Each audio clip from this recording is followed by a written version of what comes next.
Hello traders, FX Pip Collector here. Today is Tuesday, September 12th, and I'm going to be analyzing the US dollar Canadian, starting on the monthly, working my way down to that 1 hour time frame. So on the monthly dollar CAD, I still think this looks like impulsive up and three waves up after that, so impulsive down and corrective up. But then what happened was it made three waves down again. So I'm still wondering if this is really going to go up and make a new high, because if that is the end of an ABC, then it probably would go up and make a new high. But I think if at most it's going to possibly make a lower high, or maybe even just barely break the high before it does end up continuing back down. So let's head down to the weekly time frame. On the weekly is where you can see what I think looks like an A, B, and then 1, 2, 3, 4, 5 of C with a break of structure. Looks pretty clear that we have the end of a correction. And like I said, if that's the case, then it probably would go up and make another attempt at this high before it actually does continue the downtrend, maybe even back up to here. So let's keep going down to the daily time frame.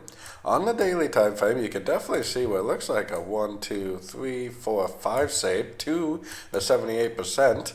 I do think there's a good possibility this move down is a correction, but I think it probably will continue to go down and at least take out that low before we get another attempt up. And I think this could even turn into another three-way pattern, like another ABC. So let's take it down to the 4 hour time frame.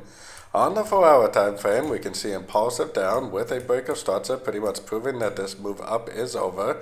This move down is very, very impulsive to me, which makes me think that this is probably not even close to being over, and it probably is going to go down further to make what I think is probably still going to be a correction, but it's probably going to be a bigger correction, but probably will go down and take out this low before we get a break of structure to the upside and potentially the continuation of the uptrend.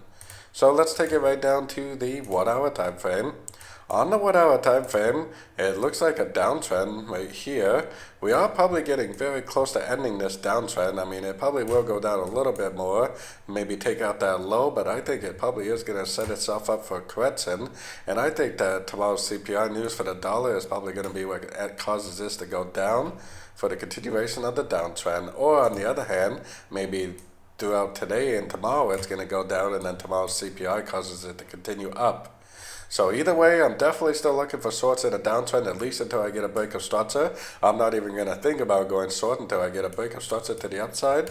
Then once I get that, then I will start looking for longs again, but as of right now, I am for sure only a seller on these shorter time frames. So don't forget to join my free Discord group. The link for that is on the screen and in the description. Thanks and happy trading.